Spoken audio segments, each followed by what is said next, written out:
परम पूजनीय माँ सरस्वती माता के चरणों में वंदना करते हुए इस बसंत पंचमी के उत्सव पर मेरे गुरु, मेरे भगवान, बड़े भाई साहब,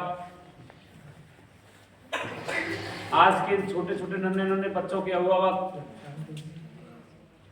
भाई साहब, समस्त विद्यालय के आचार्य बंधु, बहनों, छात्र एवं छात्राओं, हम सबके जीवन में बसंत पंचमी का बहुत बड़ा महत्व है। आज के दिन ही हमारी संस्कृति में शिक्षा का प्रथम दिन माना जाता है। मां सरस्वती के इस जन्म दिवस के उपलक्ष्य में हम नन्हे नन्हे बच्चों को गुरुकुलों में बसंत पंचमी के दिन ही प्रवेश कराते थे। गांव में, समाज में एक परंपरा हुआ करती थी कि बसंत पंचमी के दिन हम जितने भी वाद्य यंत्र थे उन सबका पूजन होता था। रात्रि के समय मिठाई बढ़ती थी, गांव में पूरा गांव इकट्ठा होता था। उसका परिणाम था कि भारत विश्वगुरु था। विश्वगुरु कोई वैसे नहीं हो जाता है, उसके कारण होते हैं कि हर चीज, हर शिक्षा भारतीय लोगों के मस्तिष्क में रहती थी। उसका मैं एक उदाहरण सुनाता हूं आपको। एक गुरुकुल में एक विद्यार्थी ने एक पुस्तक की रचना की। उस पुस्तक का नाम था भारतीय जीवन व्यवस्था। उसने अपने गुरुजी को बताई कि गुरुजी मैंने ये पुस्तक बनाई है। गुरुजी बड़े खुश हुए। गुरुजी ने कहा ठीक है, कल आपकी इस पुस्तक का हम विमोचन पूरे विद्यार्थियों के बीच में करेंगे। ये समाज के लिए बहुत ज्ञानवर्धक रहेगी, समाज के लिए बहुत काम आएगी, समाज में एक संस्कार पैदा करने वाली पुस्तक होगी। तो पूरे विद्यार्थियों में पता चल गया कि एक शिष्य ने ऐसी पुस्तक की रचना की है। आप सब जानते ही समाज में शुरू से ही लोग आपस में ईर्ष्या के शिकार रहते हैं। एक विद्यार्थी जो उससे ईर्ष्या करता था, जिस बालक ने वो पुस्तक रची, उस ईर्ष्यालु विद्यार्थी ने रात में सोते समय उस विद्यार्थी की पुस्तक को जला दिया। पुस्तक को जला दिया। सुबह पता चला पुस्तक जला दी गई। वो विद्यार्थी बहुत रोया। सब इकट्ठे हुए कि ऐसी घटना किसने की है। गुरुजी ने कहा कोई बात नहीं, जला दी, कोई दिक्कत। तुझे याद तो होगी कि हाँ गुरुजी मुझे याद तो है, जब मैं रचना कर रहा था तो मैं बोल बोल के उसको लिख रहा था। याद है, बस कोई दिक्कत नहीं, और बना लेना। गुरुजी ने ऐसे कह के टाल दिया। उस ईर्ष्यालु विद्यार्थी को दिमाग में वो नफरत फिर पैदा हुई कि इसको याद है तो फिर दोबारा बना देगा। उसने उसी रात, दूसरी ही रात, एक रस्सी से उस विद्यार्थी का गला घोंट दिया। गला घोंट दिया, विद्यार्थी खत्म हो गया।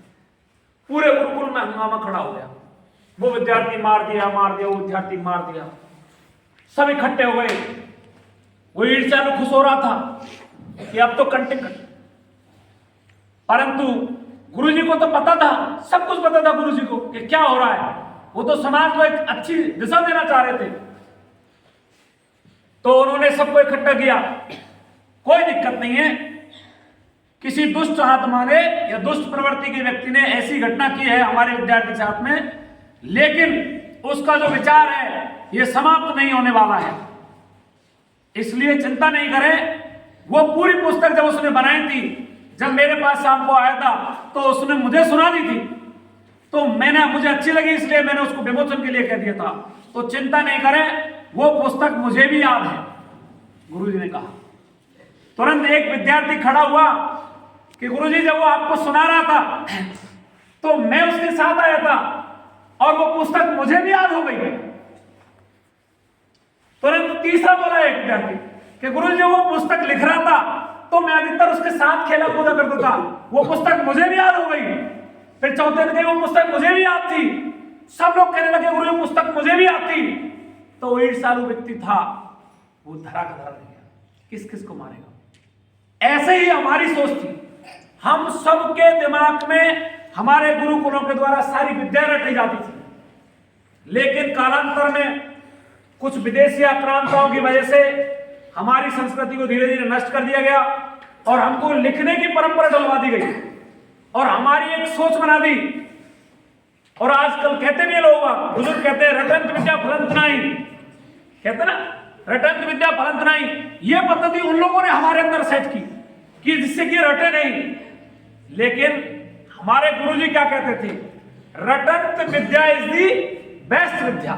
क्या रटंत विद्या इज दी बेस्ट विद्या। हम रटते थे इसलिए हमको सब कुछ याद रहता था, इसीलिए हमारी संस्कृति बची। इतने हजारों वर्ष तक आक्रांतों ने हमारे ऊपर आक्रमण किए, लेकिन फिर भी हमारी संस्कृति बची रही। इसीलिए हमको मां सरस्वती के पूजन दिवस के दिन एक परंपरा सोचनी चाहिए कि हम हर चीज को अपने मनो मस्तिष्क में रखेंगे, हम कॉपी किताब से कम प्रयोग करेंगे। आप सबसे मैं तो यही कहना चाहूंगा, इस सरस्वती मां के जन्म दिवस के शुभ अवसर पर हम डेली नित्य सुबह प्रातः काल मां सरस्वती की पूजा करें और पूरे मनोयोग से अपने अध्ययन पर ध्यान दें। जय हिंद, जय भारत।